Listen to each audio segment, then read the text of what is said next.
Así es la entrevista con Jorge Manso y nuestro invitado de hoy. Seguimos. Bien, estamos de regreso en Así es la entrevista. Seguimos platicando con el maestro Arturo Herrera Cornejo. Tu incursión en el periodismo se da después de este accidente venturoso, como lo has calificado. Sales a la calle, te apasionas. El periodismo es eso, apasionarte, entregarte y todo viene por añadidura. Bueno, déjame platicarte que esa empresa que pretendía pues ser una gran empresa de información, quebró. Después de 1 año y medio, el noticiero murió de inanición.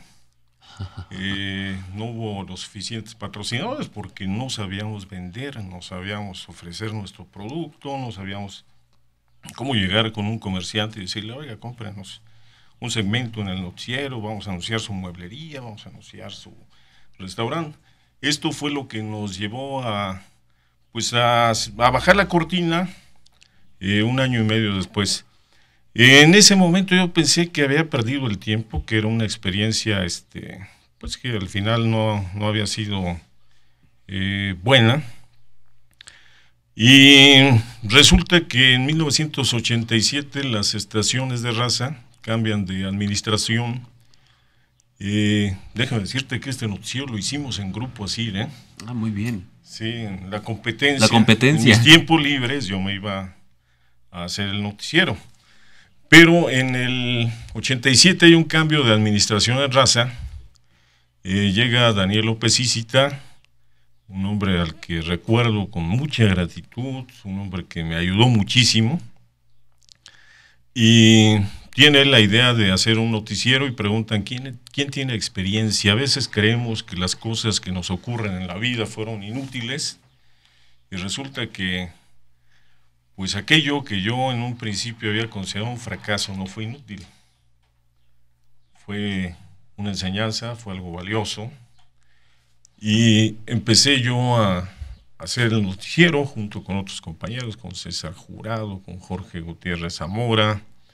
Empezamos a hacer el noticiero ya de Radiorama, que era la empresa que manejaba en ese momento las estaciones de cadena raza. Hacíamos cápsulas de 5 minutos cada hora, hacíamos un noticiero más amplio en la noche y repetíamos ese noticiero a la mañana siguiente. Era el esquema que teníamos. ¿Y cómo le hacían? ¿Para tanta producción? ¿No había producción? Todo era a la lírica y todo era, no había producción, muchas cosas la grabadora se ponía directo al micrófono. Con caimanes, tenías ahí tus cablecitos y en el momento de poner el audio había que... ¿Y podías llevar invitados? Podías llevar invitados, fíjate que esto coincide también con otro momento importante de México, del Estado también, una época de efervescencia política extraordinaria.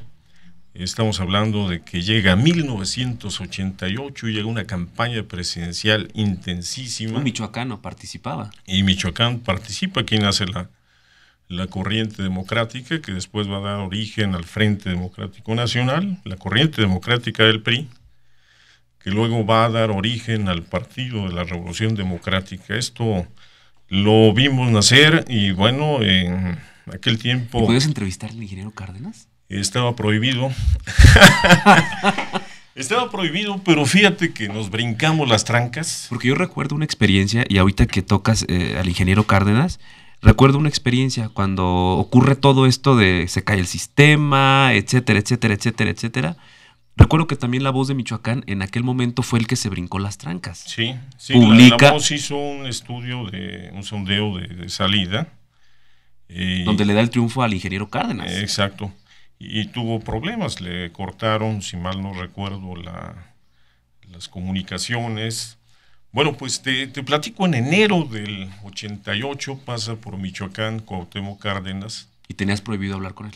Estaba totalmente prohibido hablar con cualquiera que no fuera... No representara el sistema. Que no representara el sistema. Existía el PRI y nada más que el PRI. Bueno, invitamos al ingeniero Cárdenas a una entrevista y empiezan a sonar los teléfonos de las estaciones, todos uno tras otro. Recuerdo un fin de semana que para las secretarias, para el gerente, para quienes colaborábamos en el noticiero fue terrible, porque sonaba el teléfono y del otro lado se escuchaba: estamos hablando de la Secretaría de Gobernación. ¿Es ahí donde van a entrevistar al ingeniero Cárdenas? No lo habíamos hecho público, ¿eh? Y bueno, el ingeniero ya tenía la invitación, había aceptado, y pues nos entró temor, nos entró miedo, porque todo lo que representaría. Hablan también del sindicato al que estábamos afiliados los locutores. Al STIRT. Al STIRT. Van a entrevistar al ingeniero Cárdenas, ni se les ocurra. Y bueno, luego hablan de la Cámara Nacional de Radio y Televisión. Por todos lados. Y por todos lados, y sonaba, y sonaba, y sonaba el teléfono, ¿eh? ¿Y qué pasó? ¿Qué pasó? Que nos reunimos en junta con nuestro gerente, con Daniel López Ísita. ¿Qué hacemos? Y Daniel muy valientemente dice: vamos a seguir adelante. Y es más, lo vamos a hacer público. Arturo, grábate unos anuncios, hay que ¿cuál fue la decirle... Recuérdalo.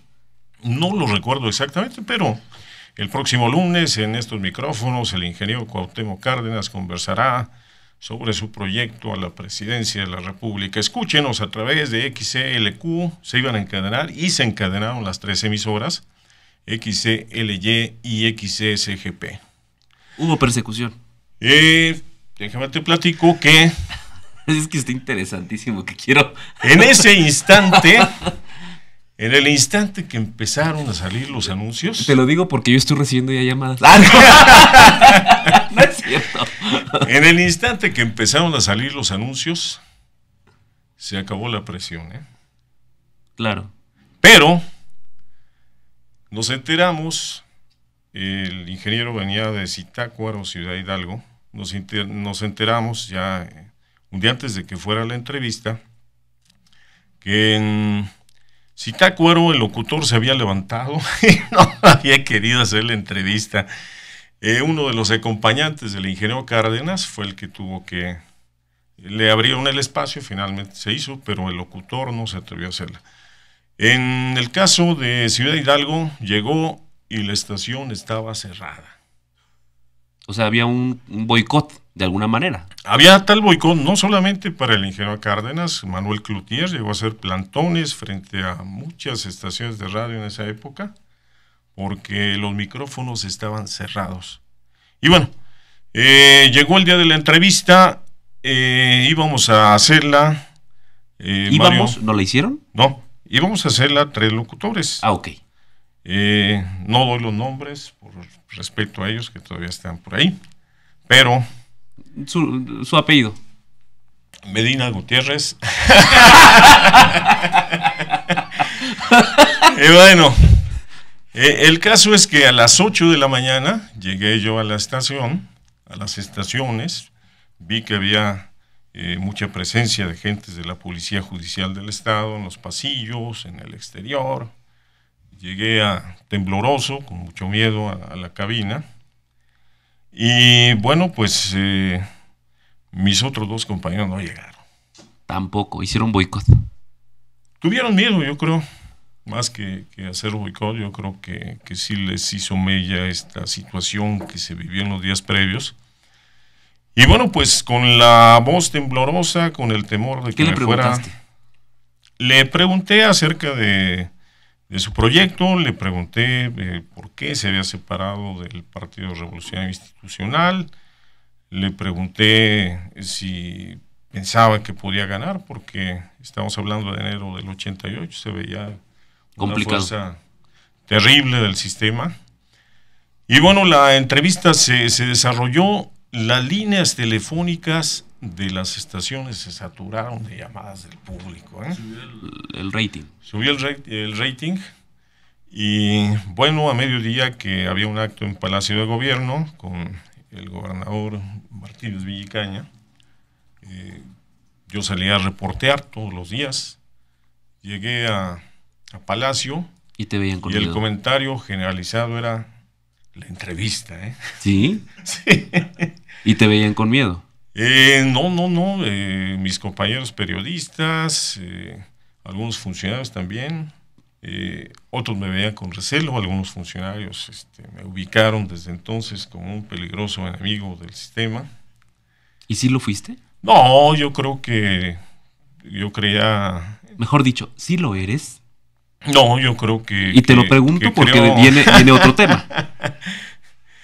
Yo creo que la misión de un periodista es informar y que Claro. a veces en este deseo de hacer tu chamba pisas callos, pero bueno, el propósito al final es informar y mostrarle al público radio escucha qué está pasando, ¿no? En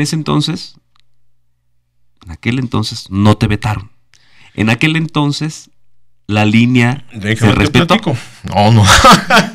Por supuesto que hubo riesgos y No, por pero supuesto, bueno, finalmente que fue como una prueba de fuego esta, sí. se hizo. No te vetaron. No me vetaron en esa ocasión, pero meses después hubo consecuencias. En el mes de noviembre estuve a punto de ser despedido, noviembre de 88, ya habían pasado las elecciones, estuve a punto de ser despedido.